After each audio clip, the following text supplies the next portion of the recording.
É isso aí, povo de Deus, é isso aí, irmãos, ouvintes do programa Examinando as Escrituras. Eu já estava com saudade de você, sabia?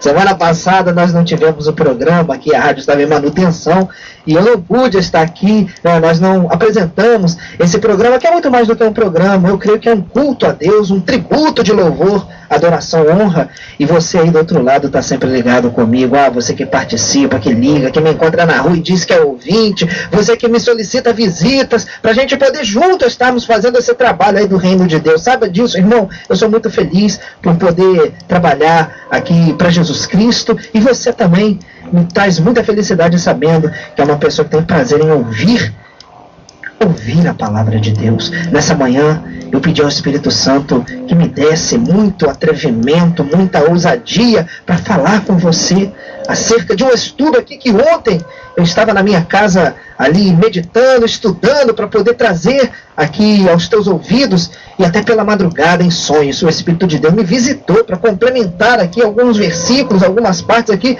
para que esse estudo ficasse um pouco mais completo. E hoje eu trouxe correndo, hoje inclusive, depois da oração, só vou colocar aquela vinheta de divulgação do culto em casa, e já vou voltar pregando, correndo o Evangelho, porque a palavra é um pouco grande, e eu quero te passar tudo que o Espírito Santo me deu. Amém? Vamos orar a Deus? Vamos entregar aqui a nossa vida e a direção desse trabalho nas mãos do Espírito do Senhor, para que o nome dele seja glorificado e você aí do outro lado seja abençoado, bem como a minha vida também. Eleva o teu pensamento a Deus. Vamos em comunhão pedir, tá? Meu Deus e meu Pai, nessa manhã eu quero te entregar a minha vida e te pedir, Senhor, que por misericórdia o Senhor me use aqui com graça. De mim mesmo, Senhor, sou um miserável, um pecador, uma pessoa que necessita 24 horas do teu favor, da tua tolerância, da tua benignidade, da tua longanimidade. E eu sei, Senhor Deus, que muitas outras pessoas que ouvem também essa palavra se encontram na mesma condição. É por isso, Senhor, que nós te pedimos a tua bênção, o teu perdão, o renovo do teu Espírito Santo em nós, porque estamos aqui não em busca, Senhor Deus, de uma audiência que vai gerar um retorno financeiro, material, lucro. Senhor, tu sabes que nada disso tem significado para nós. Antes, o objetivo maior é divulgar a tua palavra e levar ao coração do cansado, do necessitado, do aflito, do perdido, do confuso, o esclarecimento pelas Escrituras. E nós sabemos que a tua palavra é o Senhor Jesus. Ele é o Verbo, ele é a palavra. Dela testifica o nosso Senhor Jesus. Então eu te peço, visita cada lar, cada pessoa ouvindo, seja num ambiente até de trabalho, pode ser dentro de um veículo, e fala com cada um. Fica conosco, Senhor, e nos alegra, em nome de Jesus. Amém e amém. Eis que estou à porta e bato.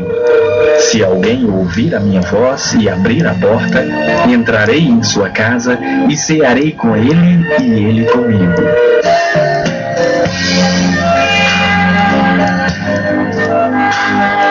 Receba a visita do Senhor Jesus na sua casa.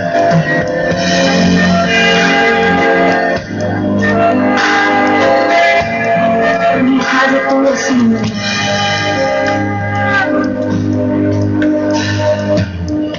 Minha casa será uma casa de bênção. Minha casa será um pedaço do céu.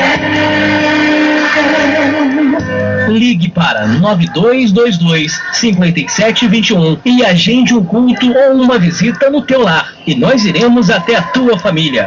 Não para representar uma denominação, mas iremos em nome de Jesus. Pois lembre-se, onde houver 2 ou 3 reunidos em seu nome, ali ele estará conosco. Ligue 9222-5721 e abra a tua casa e o teu coração para receber Jesus.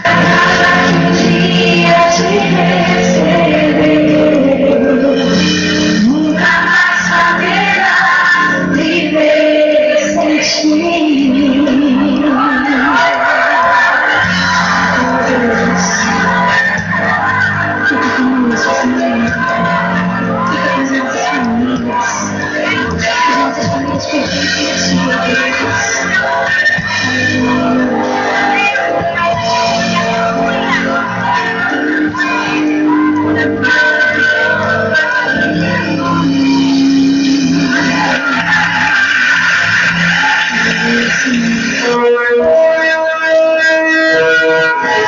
Examinando as Escrituras.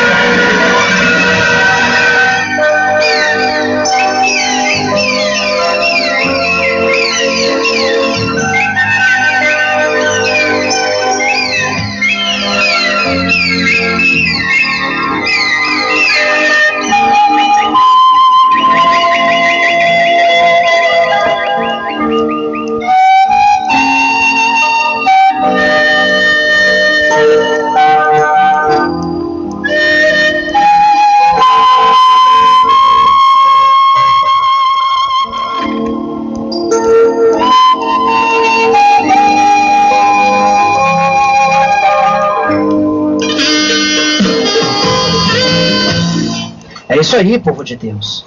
É isso aí, irmãos, ouvintes, pessoas amadas que estão aí dedicando esse tempo do dia para ouvir a palavra do Senhor, meditar nas coisas espirituais. Se você tiver com as Escrituras nas mãos, é tão importante que você esteja, eu gostaria que você estivesse. E se você está, abre comigo lá no livro dos Salmos.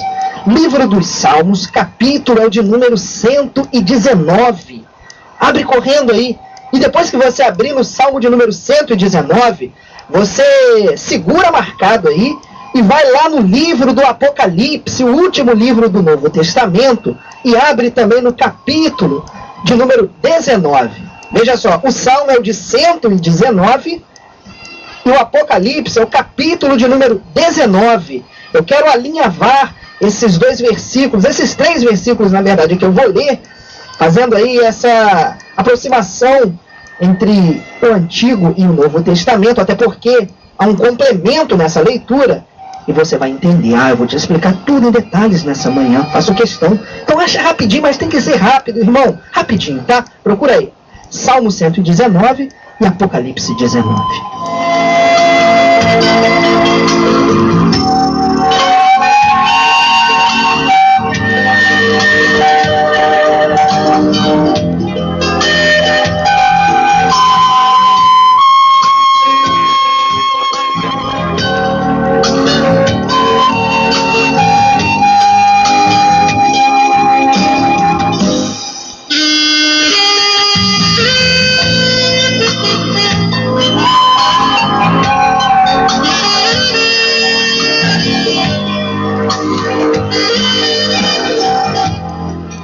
E aí, irmão? E aí, ouvinte? Conseguiu localizar? Irmão, sou rápido, já está aberto. Graças a Deus por isso. Irmão, estou meio perdido aqui, então não vai dar tempo, não dá. Ouve aí, abre o coração, abre o ouvido para receber a palavra do Senhor. Vou ler para você. Apocalipse vai ser por último, tá? Primeiramente o Salmo 119, versículo 11. Olha só, amados, olha aí, povo de Deus. O que diz a palavra? Escondi a tua palavra no meu coração, para eu não pecar contra ti. Olha o salmista dizendo, escondi, guardei a tua palavra no meu coração, com um propósito. Qual é o propósito? Para eu não pecar contra ti. Agora eu quero fazer a leitura dentro do Salmo 119, já que eu vou avançar alguns versículos. E vou correr lá no versículo de número 105. Olha o que está escrito, amados. Lâmpada para os meus pés é a tua palavra, e luz para o meu caminho. Primeiramente ele diz que escondeu, guardou a palavra no coração para não pecar contra o Senhor. E depois ele faz uma outra afirmação. Declara que lâmpada para os pés é a palavra do Senhor e luz para o caminho. Olha aí. Agora eu quero ir lá em Apocalipse para poder fazer a leitura e a gente principiar o estudo dessa manhã. Deixa eu achar aqui, 19. O versículo é o de número 13. Ele estava vestido de uma veste salpicada de sangue, e o nome pelo qual se chama é a Palavra de Deus. Olha aí, amados. Olha que coisa objetiva, direta, explícita. Olha aí, amados. Estava vestido de uma veste salpicada de sangue. Ah, você já está enxergando? Você já está entendendo? E o nome pelo qual se chama, olha o nome pelo qual se chama, é a Palavra de Deus. Escondi a tua palavra no meu coração para não pecar contra ti. Lâmpada para os meus pés é a tua palavra e luz para o meu caminho. Professor, há um caminho. E depois diz, ele estava vestido com uma veste salpicada de sangue, e o nome pelo qual se chama é esse, é a palavra de Deus. Vamos lá, amados. Vamos partir aqui para o entendimento desse estudo nessa manhã. O salmista, ele expressa nessa leitura de base aqui, através desse louvor poético que é o Salmo, o quanto ele ama e o quanto ele valoriza a palavra do Senhor. Ele mostra para nós a importância da palavra de Deus. Na minha Bíblia está epigrafado esse capítulo 119 da seguinte forma: a excelência da lei do Senhor. A lei aqui representando a palavra como um todo, não só aquela lei mosaica, aqueles ditames religiosos e sociais, mas a palavra de Deus num todo. Enfim, a excelência da lei do Senhor e a felicidade daquele que a observa. Olha aí, amados, isso já traduz para nós a importância disso. Quando hoje eu leio aqui para você palavra de Deus, usa essa expressão palavra de Deus, automaticamente você aí do outro lado enxerga uma Bíblia. É ou não é? Fala a verdade. Quando eu falo palavra de Deus, na tua mente vem logo a imagem do livro. Aquele livro de capa preta, alguns de capa marrom, outros de capa vinho, né? Meia avermelhada ali, vinho, enfim. Mas é isso que você enxerga rapidinho. E é isso mesmo, amados. A Bíblia, essa que você aí tem, que eu tenho, que sempre examinamos e nos alimentamos por ela, nela, é de fato a palavra do Senhor, a palavra do nosso Deus. Mas nessa manhã, eu quero com você rapidamente, aqui examinando as Escrituras, retroceder na linha do tempo e ver como que é importante conhecermos e guardarmos a palavra do Senhor. Nós vamos fazer aqui um apanhado de fatos, olhar um pouquinho para a história do povo de Israel, para a igreja, enfim, para a gente entender um pouquinho como que é importante valorizarmos, tal qual o salmista nos faz essa colocação, que deu origem ao estudo nessa manhã. Bom, no passado, lá no início da história, que as Escrituras nos contam, lá no livro do Gênesis, não havia ainda registros escritos da palavra de Deus. Olha aí, presta atenção nisso que é importante. Às vezes você ainda não se atentou para isso. Eu quero te explicar isso aqui, colocar para você. Não havia ainda registros escritos. Homens como Noé, vamos lembrar aqui Abraão, Isaac, Jacó. Esses homens não escreveram livros, não escreveram. A palavra do Senhor, que até mesmo se revelava diretamente para aqueles homens, era transmitida de forma oral. Sabia disso? Não havia escritos de Noé, até parece de vez em quando aí um apócrifo de Melquisedeque, enfim. Mas isso daí, amados, não tem consideração canônica, tá? Isso não faz parte do cânon sagrado. Então, é algo apócrifo e alguma coisa até gnóstica, mas não nos interessa isso, porque nós vamos ficar com o livro que está aqui nas nossas mãos, que é esse que atravessou os séculos de forma compilada, dando um sentido completo, que é a palavra de Deus. Amém? Então, só quando Moisés, olha aí, quando Moisés sai com o povo do Egito, isso aproximadamente 1275 anos antes de Cristo. Olha quanto tempo, amados.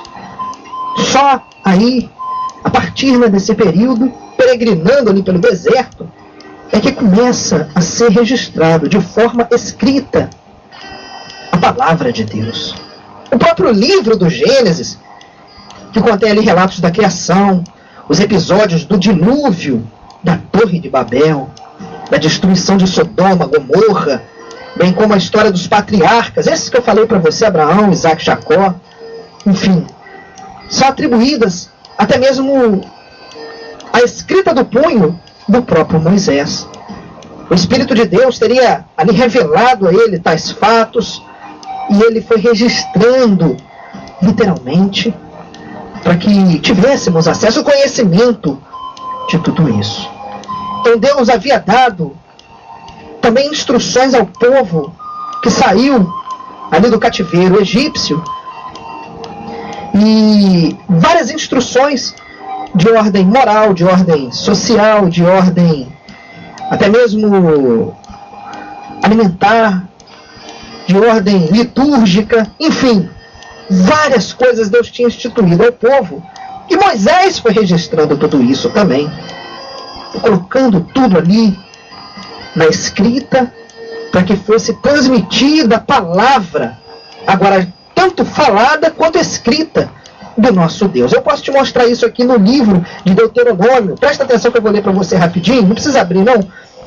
Eu abro e você anota, se você quiser conferir. Mais tarde anota só o versículo para você ver que de fato está escrito. Deixa eu achar aqui que eu não deixei nada marcado hoje. Tudo vai ter que procurar, mas tá bom. Olha aí, povo de Deus. 31, Deuteronômio 31, versículo 12.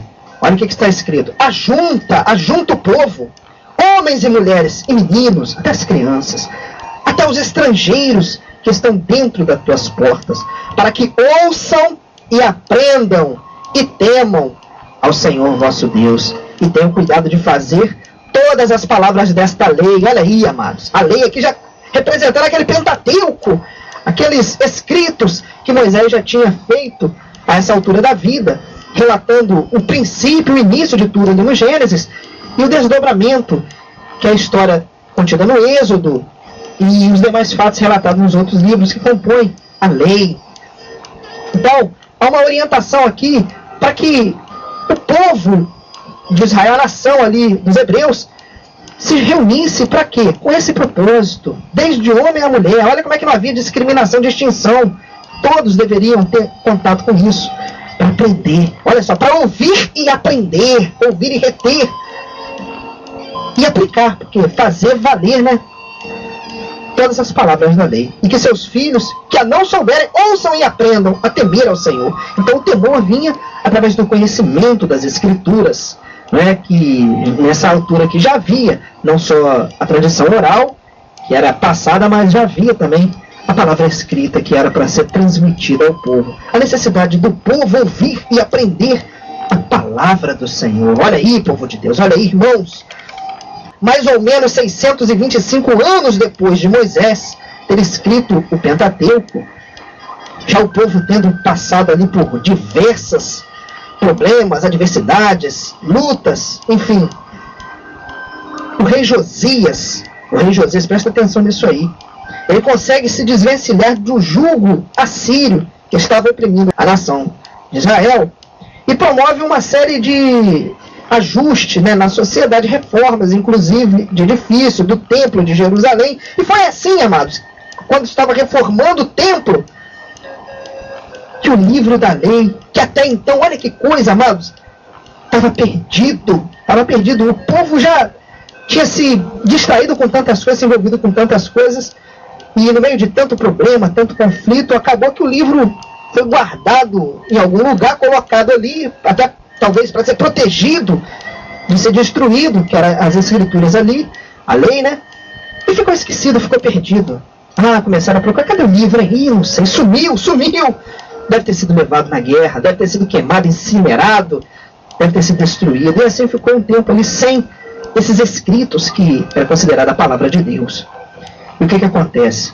No meio daquela reforma ali, quando eles estavam dando um trato no templo, o livro é encontrado. Olha aí, amados.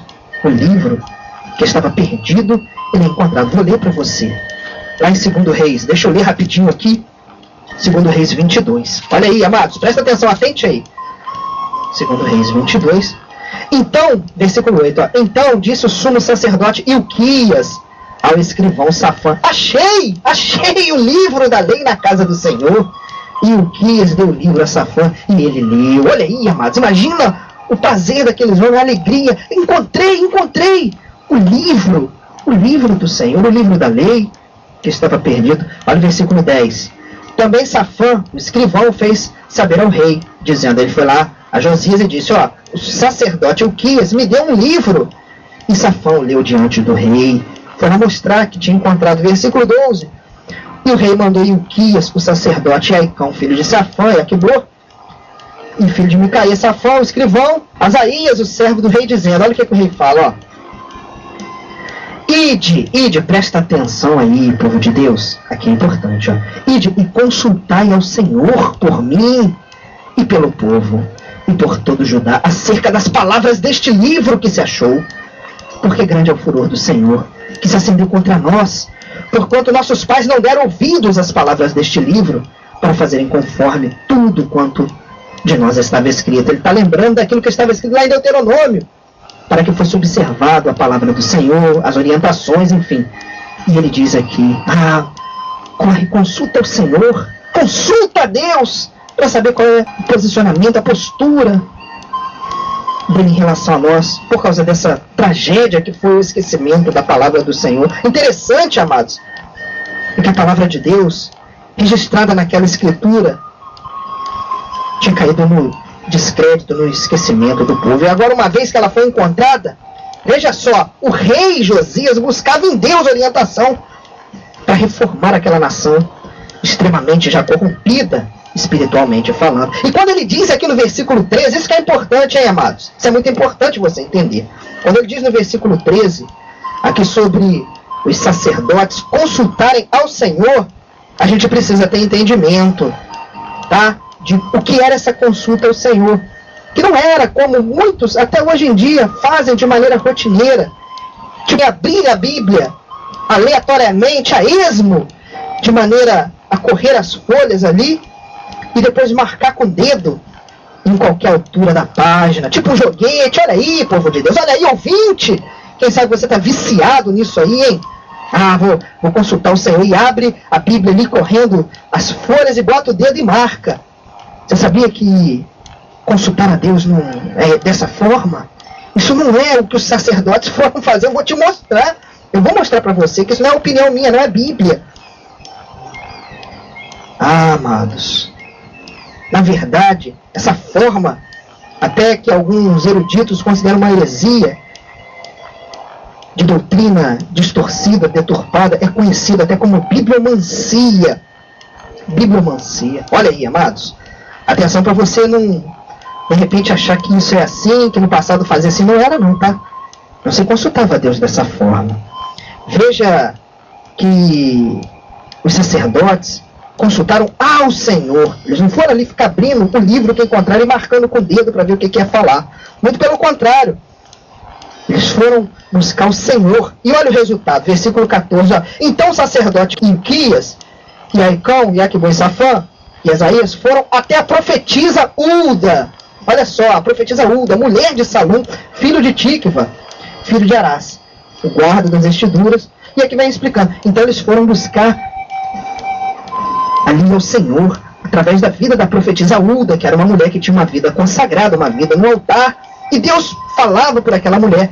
E olha que Deus aqui, a partir do versículo 15, ele começa a usar essa mulher para falar Então a consulta foi uma consulta a Deus, Deus usando um ser humano para que respondesse. E não aquele joguete que eu te falei, aquela abertura aleatória. Não foi dessa forma, amados.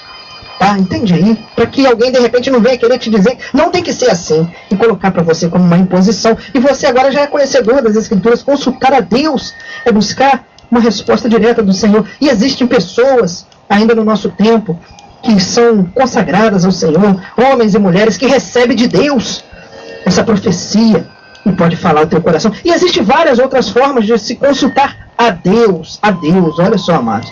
Tem muita gente que confunde. Você tem que consultar a Deus, não é só abrir o livro assim de forma mecânica. Você vai ver que o povo é instruído a examinar as Escrituras, a ler as Escrituras, a entender as Escrituras, a aprender as Escrituras, mas nunca instruído dessa forma, de ficar abrindo e marcando. Tipo assim, vou ver onde que vai cair, vou ver o que vai dar. Olha só, amados, vamos ter entendimento, tá? Vamos ter maturidade, povo de Deus. Vamos amadurecer, crescer no conhecimento e na graça. Eu estou te mostrando isso porque é importante. Na verdade, amados, o livro sagrado, ele não é um objeto de enfeite ou então um amuleto místico. É isso que muita gente tem feito. Da palavra de Deus, um amuleto místico. A palavra de Deus, como eu falei para você, ela deve ser estudada diligentemente. Outra coisa que eu quero falar com você é o seguinte, em relação a esse estudo, esse exame da palavra do Senhor. Bom, Moisés no passado instruiu o povo pela palavra. Agora que o livro foi encontrado pelo sacerdote Ilquias,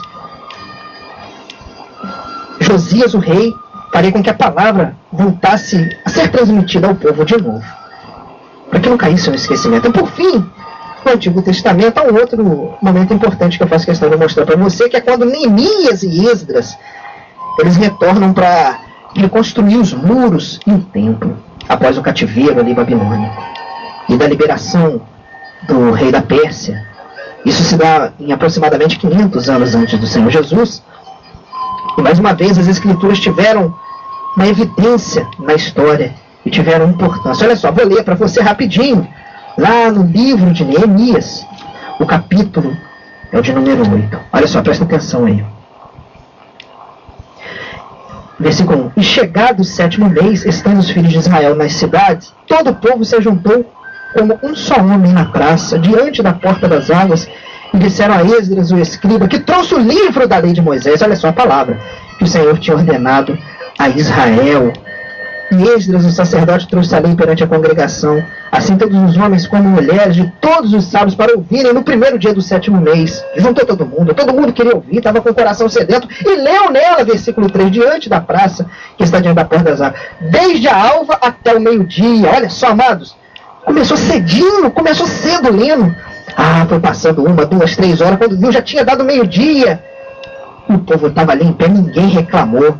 Você que se cansa de ouvir a palavra de Deus, você nem está lendo, você está ouvindo e está reclamando, hein? Olha como é que o povo no passado, a sede de ouvir a palavra do Senhor era tanta que ficaram aquele período todo ali de pé, ouvindo. Deixa eu continuar aqui. Versículo 4, e Esdras, o escriba, estava sobre um púlpito de madeira que fizeram para aquele fim, e estavam em pé. E a sua mão direita fala aqui várias pessoas que estavam. Versículo 5, Esdras abriu o livro perante os olhos de todo o povo, porque estava acima de todo o povo, e abrindo ele, todo o povo se pôs em pé. Olha aí, amados, eles queriam ouvir. E eles vai lendo. Agora, quando chega no versículo 8, diz assim, e leram o livro na lei de Deus, e declarando e explicando o sentido. Olha aí, amados, explicando o sentido, fazer o que lendo se entendesse. Explicando o sentido é ensinar.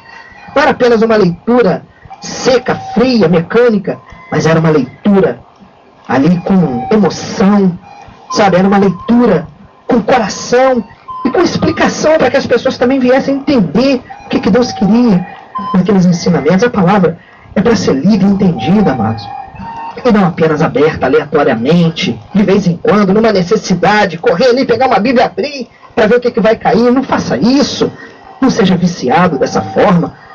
Mas olha só como é que acontece. O povo lia para aprender, para entender, para compreender. E versículo 9, amados, é lindo também. Olha só, lá no finalzinho, porque todo o povo chorava ouvindo as palavras da lei. Que coisa linda, mas o povo ia ouvindo a palavra de Deus, ia se quebrantando, ia chorando. Olha aí, amados, olha aí. Será que o teu coração arde? Teu espírito se quebranta também quando você tem contato com a palavra de Deus? É isso que é importante.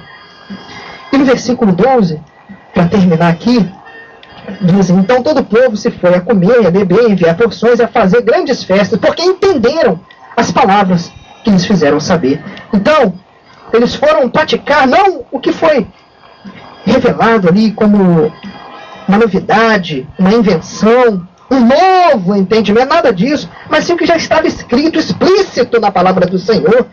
Olha só, é por isso que eles se reportaram ali, entenderam que Deus queria que fosse feito daquela forma.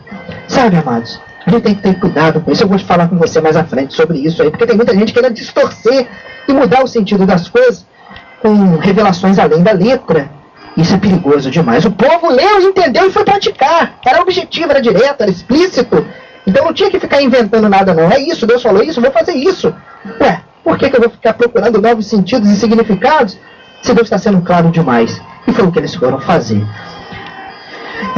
Outra coisa importante que entra em terceiro e no primeiro século antes de Cristo, em Alexandria, no Egito, toda a escritura que era no original hebraico foi traduzida para o grego. Isso é importante, eu tenho que te falar isso, porque segundo uma tradição, 72 anciãos judeus traduziram todo o Antigo Testamento em exatos 70 dias. E por isso esse trabalho ficou conhecido como Septuaginta. Olha aí, amado, Septuaginta. E assim, sob a dominação do Império Romano, o grego, que era um idioma praticamente oficial, falado em toda parte do Império, tal qual hoje a gente tem o inglês aí, que é global, né, que é falado mundialmente, o grego era naqueles dias. E sendo assim, ali nos dias do Senhor Jesus, essa versão em grego circulava entre os judeus. E certamente o próprio Senhor Jesus e os discípulos tiveram acesso aos escritos traduzidos do hebraico para o grego. E Jesus lia as escrituras. Eu estou te falando isso para você ver que Jesus Cristo também valorizava a palavra escrita. Veja que desde criança ele já demonstrava interesse e conhecimento na palavra do Senhor. Quando a gente vai lá no Evangelho de Lucas, vai ver Jesus Cristo com 12 anos de idade, já discutindo com adultos religiosos, rabis, ali no templo. Ah, amados, isso é porque ele conhecia. Ele não ia lá falar daquilo que ele não tinha conhecimento. E ele próprio diz a palavra: crescer em graça diante de Deus e dos homens. Então Jesus era culto, tinha cultura bíblica, tinha conhecimento das escrituras. Lá no episódio da tentação, mesmo no deserto, o Senhor Jesus repreende Satanás 3 vezes, usando o quê? As escrituras. Não que ele tivesse uma Bíblia e ficasse abrindo e lendo ali, correndo, não foi nada disso. Você vai ler lá no Evangelho, não diz isso. Mas citando as passagens do livro de Deuteronômio, como prova de quê? O que ele provava quando ele citava? Que a palavra para ele era lâmpada para os pés e luz para o caminho. Com a palavra no coração guardada, não é isso que o salmista diz? Guardei no coração. Ele não caiu, então, na tentação do diabo. Antes resistiu pela palavra, pelo conhecimento da palavra, e venceu. Ah, amados, por várias vezes nós vamos ver o Senhor Jesus se reportando às Escrituras, o Senhor Jesus falando sobre o dilúvio, sobre Sodoma e Gomorra mesmo, sobre as profecias, enfim. Por quê? Porque ele tinha conhecimento. E é por isso, ouvinte, que eu enfatizo para você a importância também de você conhecer a palavra do Senhor. Veja que o próprio Senhor Jesus tinha essa preocupação. E nós sabemos que o Antigo Testamento era a antiga aliança entre o Senhor Deus e a nação de Israel, era específico para aquele povo. Era algo de cunho nacionalista. Agora, uma vez que o Senhor Jesus cumpriu em si toda a lei e os profetas, então ele nos legou um novo testamento, uma nova aliança. Olha aí, é importante também, muito importante você entender, porque tem gente que faz confusão nisso, e não entende, não compreende. Ah, o Evangelho é a palavra de Jesus, ou seja, o Evangelho é a palavra de Deus. Temos que nos calcar na doutrina de Cristo para vivenciarmos o Evangelho.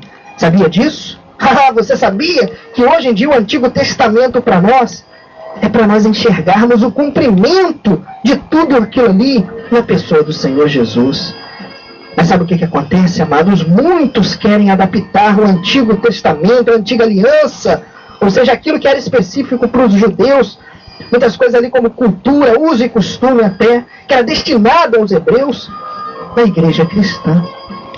Porém, esses que cometem tal equívoco acabam ignorando o que o apóstolo Paulo escreveu para os Coríntios. Agora eu já estou lá no Novo Testamento, eu quero ler para você, lá em 2 Coríntios, capítulo 2, olha aí, amados, abre o ouvido para entender a palavra, abre o coração junto, ó.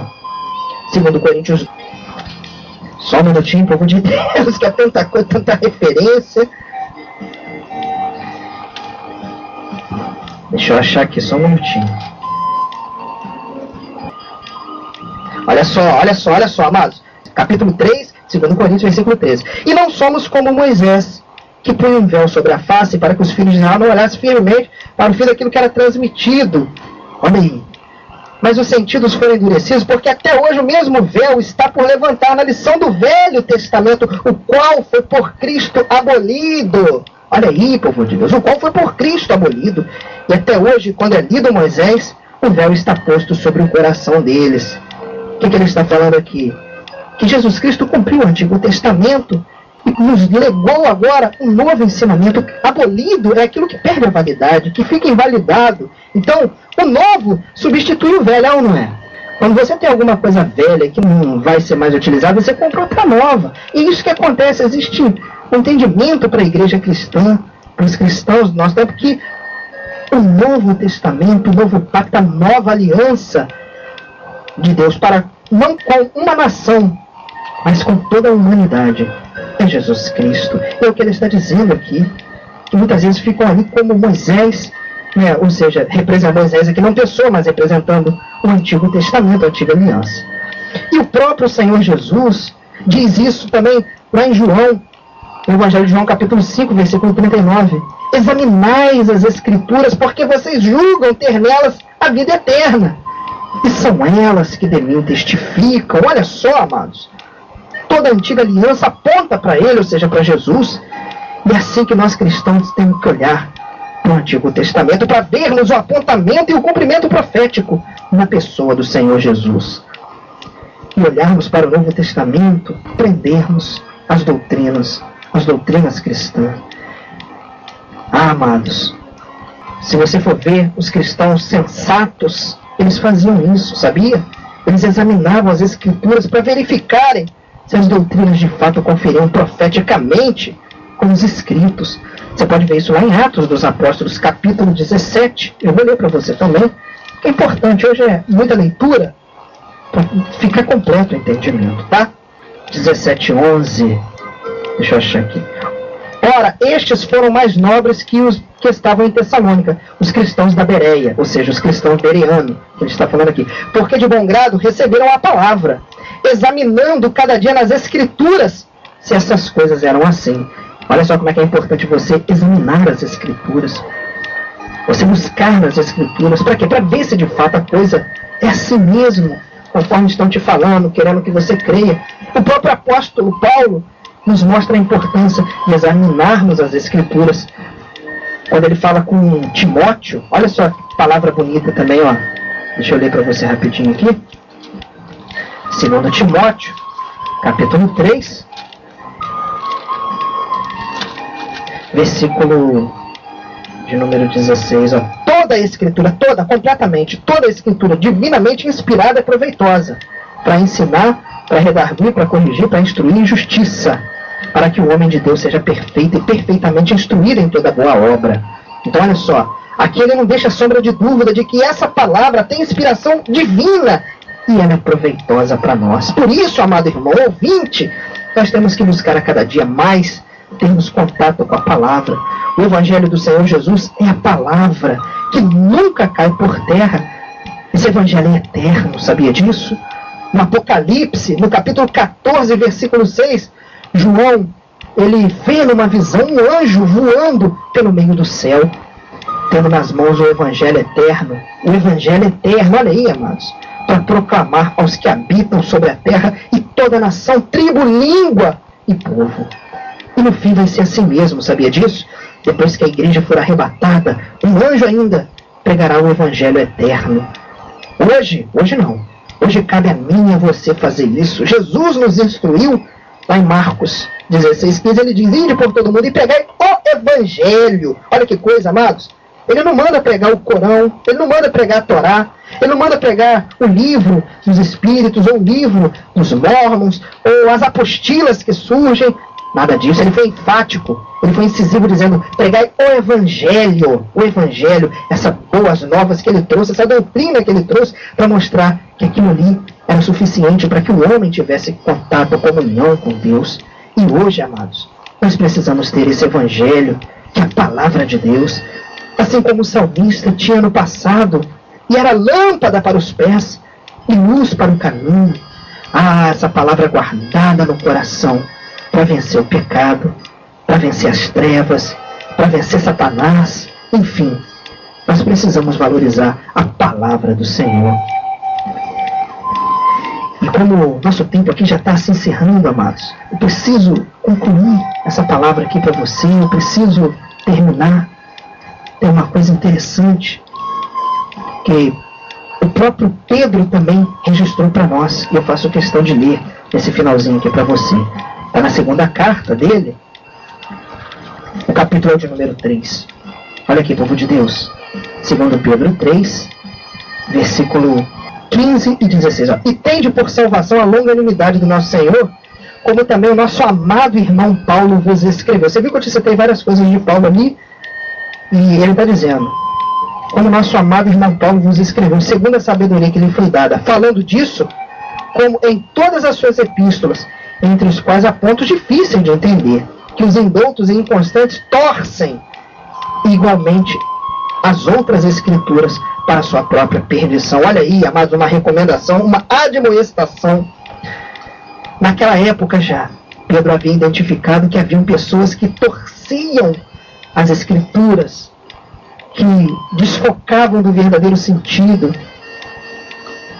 Olha aí, amados, descontextualizavam os escritos sagrados. Para quê? Para inventar doutrinas, para justificar práticas que eram anti e extra-bíblicas. Muitos hoje também têm mantido o povo alienado, sabia disso? Usando inclusive um texto descontextualizado para manter o povo na ignorância em relação às doutrinas cristãs. E assim, sabe o que acontece? Eles conseguem sustentar esses engodos que compõem um pseudo-cristianismo. Sabe qual é o texto que eles usam muito? A letra mata. Olha aí, amados. Quantas vezes você já foi citar um versículo das Escrituras para alguém, a pessoa fala: irmão, a letra mata. A letra mata. Você sabia que isso daí é torcer as Escrituras também? Porque isso é usado de forma descontextualizada. Eles usam esse clichê para quê? Para desencorajar as pessoas a ter mais conhecimento das Escrituras. E sabe o que acontece, amados? Nós vemos muitos imaturos aí no conhecimento da palavra, que são superficiais no Evangelho, por conta dessa programação mental que vários grupos aí fazem usando erroneamente tal passagem. Toda vez que alguém abre as Escrituras e mostra alguma coisa ali que aponta um desvio, uma heresia, esses obreiros fraudulentos aqui que Pedro fala deles, que distorcem, eles correm para dizer: irmão, você está muito na letra, hein? Cuidado, porque a letra mata. E nem percebe o verdadeiro sentido, o real significado que Paulo falou isso. O sentido original, você vai ler lá Coríntios, 2 Coríntios 3, deixa eu ler para você, para a gente concluir aqui. Eu te falei que hoje eu ia falar muito, eu estou aqui quase sem voz, mas eu preciso te entregar essa mensagem completa. Preciso cumprir aqui a minha obrigação como um cristão. 2 Coríntios 3, olha o versículo 6. O qual nos fez também capazes de ser ministros do Novo Testamento, não da letra, mas do Espírito, porque a letra mata e o Espírito vivifica. E se o ministério da morte, gravado com letras em pedras, veio em glória, de maneira que os filhos de Israel, olha só, já está se reportando ao passado, ao Antigo Testamento, não podiam fitar os olhos na face de Moisés por causa da glória do seu rosto, a qual era transitória, como não será maior a glória do ministério do Espírito? Olha aí, amados, ele não está falando da Escritura como a letra que é escrita, não, ele está se reportando à lei do Antigo Testamento. Ele está falando da diferença da lei e da graça. É por isso, amados, que nós temos que buscar na palavra, crescer no conhecimento, na graça, para entender esse tipo de coisa, porque senão você fica aí, ó, igual um menino, sendo levado por todo vento de doutrina, às vezes até desencorajado a entender a palavra, a ler, a buscar mais. Por quê? Porque quando você começa a se debruçar sobre essa palavra, você começa a discordar de muitas heresias que estão no nosso tempo, você começa a identificar muita apostasia, muito desvio da doutrina cristã. E para muitos líderes e grupos aí não é interessante que você tenha conhecimento. Muitos criticam aquele que lê a palavra. Eu mesmo já fui alvo de crítica, sabia disso? Diziam que eu estava muito na letra, lendo demais, que eu entendia muito de letra apenas, e acham que o conhecimento das Escrituras é isso, é letra. Meu Deus, quanta ignorância, quanta ignorância. Muitos, ao invés de buscar entender a palavra do Senhor, ficam procurando ir além da letra, como se isso aí, fosse alguma coisa. E sabe o que eu vejo com isso? Além da letra, além das Escrituras, eu vejo o aparecimento de um monte de doutrina equivocada, um misto de Antigo Testamento e de Novo, uma confusão terrível, porque para tais as Escrituras tornaram-se insuficientes, é verdade, insuficientes. Paulo também recomendou aos coríntios a não irem além do que estava escrito, sabia disso? Vale a palavra para você ver, para que não incorressem a soberba, e é isso que acontece. Muitos grupos hoje aí estão se jaquitando, inchados de terem uma revelação além da letra, indo esses mesmos, sabe como? Além das Escrituras, reinventando o Evangelho, já pregando até um outro Evangelho. Amados, guarda a palavra de Deus, se preocupa com aquilo que está contido na palavra do Senhor, os ensinamentos do Senhor Jesus, o Evangelho, a doutrina cristã. Uma vez dentro do teu coração, o próprio Espírito Santo virá e te fará lembrar de tudo que o Senhor nos ensinou, de tudo. Ensinou como? Pela palavra. Assim, na palavra, pela palavra seremos reconhecidos, tanto por esse mundo aí, quanto pelos religiosos também, como servos do Senhor Jesus, como cristãos de verdade, que zelam pela sua doutrina, pelo seu Evangelho, que é a sua palavra, que é a palavra do nosso Deus. Como que você vai guardar a palavra? Como que você vai utilizá-la como lâmpada, como luz? Lembra que Jesus Cristo é a palavra de Deus. Quem tem Jesus e serve a Jesus Cristo, ou seja, que é um cristão, tal pessoa tem a palavra e procura vivê-la, tal como está nas Escrituras. Não procurando ir além, não procurando inventar, mas colocando em prática tudo aquilo que Jesus Cristo nos ensinou. Por isso é importante, amados, não seja levado aí pelos modismos, das novidades, e nem seja coibido pelo uso desse contextualizado dizendo que a letra, essa letra que Paulo falava que não é o escrito da palavra de Deus, mas é a lei do Antigo Testamento. É você querer viver aquele antigo pacto, sendo que Jesus Cristo na cruz do Calvário uma vez já fez conosco uma nova aliança, o período da graça, da misericórdia, da oportunidade de, em Cristo Jesus, nós sermos salvos pelo seu sacrifício, pela sua vitória. Por isso, amados, guarda a palavra de Deus no teu coração, guarda Jesus, e assim você vai estar cumprindo essa palavra em nome de Jesus.